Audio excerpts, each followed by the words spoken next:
নমস্কার, কেমন আছেন সবাই? আশা করছি সবাই খুব ভালো আছেন, সুস্থ আছেন। তিতলি অ্যান্ড তিন্নি চ্যানেলে আপনাদের অনেক অনেক স্বাগত। আবারও একটি নতুন ভিডিওতে সবাইকে স্বাগত জানিয়ে আজকের ভিডিওটি শুরু করছি। যে দিনের ভিডিও শেয়ার করছি দিনটি ছিল শনিবার, আর সারা সপ্তাহ ভালো করে কাটলেও আজকের দিনটি কিন্তু ভীষণ ঠান্ডা। মানে আজকে সকাল থেকেই চারিদিকে ভীষণ কুয়াশা, আর অন্যান্য দিনের থেকে আজকের দিনের ঠান্ডাটাও অনেকটাই বেশি। অন্যান্য দিন তো বাইরে রোদ থাকে, এই সময় আমি বাইরে চলে আসি, কিন্তু আজকে অনেকটাই ঠান্ডা, বাইরে আর থাকা যাচ্ছে না। আর এই যে গাছটি দেখা যাচ্ছে, এই গাছটি হলো চাইনিজ পালং শাক। এই নামে এখানে চেনে, কিন্তু আসল কী নাম সেটা আমার জানা নেই। দু একটা চারা এখানে লাগানো হয়েছে, এখনও পর্যন্ত খাওয়া হয়নি। শুনেছি নাকি এটা ভীষণ স্বাদের, আর দেখতেও অনেকটা পালং শাকেরই মতো। আর এই যে ঘরে লাগানো হয়েছিল সিম গাছ, সেই সিম গাছের মধ্যে দু একটা সিমও হয়েছে, সেটাই দেখছিলাম। তো আর বেশিক্ষণ বাইরে থাকবো না, বাইরে প্রচণ্ডই ঠান্ডা। ঘরে এসে আবার বাচ্চাদের খাবারটাও বানাতে হবে। আর আজকে তো তিতলি স্কুল ছুটি, ভালোই হয়েছে, নয়তো এত ঠান্ডার মধ্যে বাচ্চারা স্কুলে যায়, বাচ্চাদেরও ভীষণ কষ্ট। যেহেতু শনিবার নিরামিষ রান্না, তাই সকালের জলখাবারটাও হয়েছিল ছোলার ডাল আর রুটি। কিন্তু এত ঠান্ডা দেখে তিতলি আবার বায়না ধরেছে লুচি খাবার, কিন্তু ঘরে তো রিফাইন তেলও নেই যে লুচি বানাবো।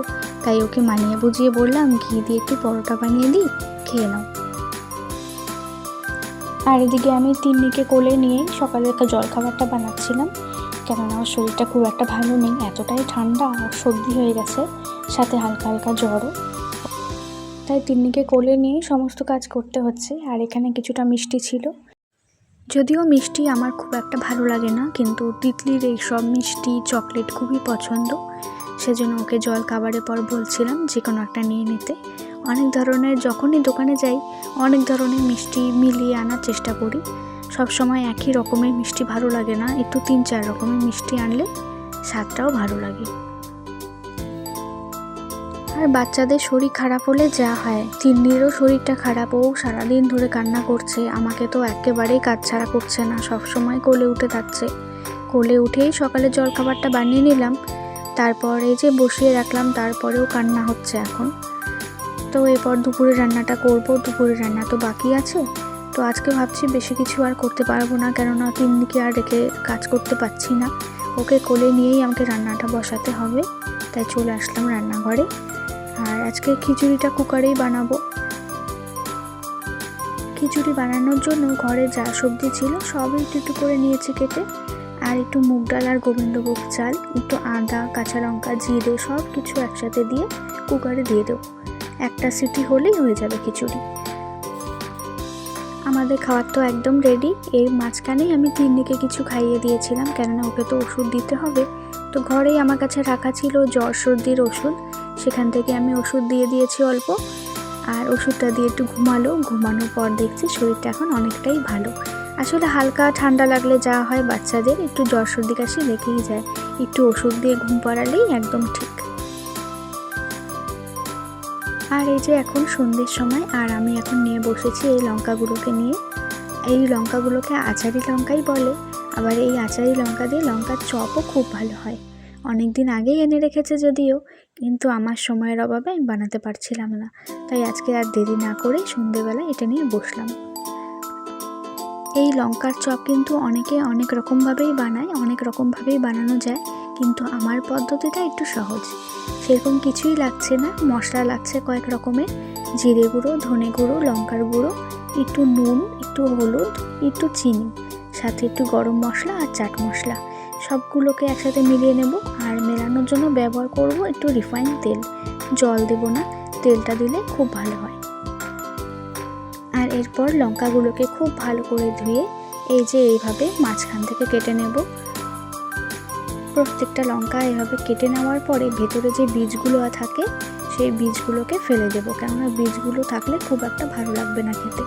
এই যে বীজগুলো ফেলে প্রত্যেকটা লঙ্কা পরিষ্কার হয়ে গেছে। এরপরে এটা ভাজার জন্য বেসনটা রেডি করে নেব। নিয়ে নেবো এখানে বেশ খানিকটা বেসন, আর নেব একটু নুন, একটু কালো জিরে, এর মধ্যে একটু হলুদ, লঙ্কার গুঁড়ো আর চিনি দিয়ে ভালো করে গুলে নেব। দুপুরে তিন্নির শরীরটা খুব একটা ভালো ছিল না, কিন্তু ওষুধ খেয়ে ঘুমানোর পর ও এখন অনেকটাই ভালো। এখন আমার পাশে বসে বসে রান্না দেখছে। এরপর সুন্দর করে জল দিয়ে বেসনটা গোলানো হয়ে গেলেই রেডি হয়ে যাবে। আর যে মশলাটা রেডি করে রেখেছিলাম সব গুঁড়ো মশলাগুলো এভাবে এক এক করে লঙ্কার মধ্যে সব লাগিয়ে দেব। নামটা লঙ্কার চপ হলেও এই লঙ্কাগুলোর কিন্তু খুব একটা ঝাল নেই। আর এই যে মশলাটা দিয়ে দিচ্ছি, এই মশলাটা দেওয়াতে এই লঙ্কাগুলো কিন্তু স্বাদটাও বেড়ে যাবে। এভাবেই এক এক করে প্রত্যেকটা লঙ্কায় এই মশলাগুলো দিয়ে দেব। এরপরেই বেসনে ডুবিয়ে ডুবো তেলে ভাজা, ব্যাস রেডি হয়ে যাবে লঙ্কার চপ। শীতকাল মানেই সন্ধেবেলা চায়ের সাথে চাই একটু ভাজাভুজি, সেই রকমই আজকে আমি বানিয়ে নিলাম লঙ্কার চপ। এরপরে আরও বিভিন্ন রকমের চপ বানানোর ইচ্ছে আছে।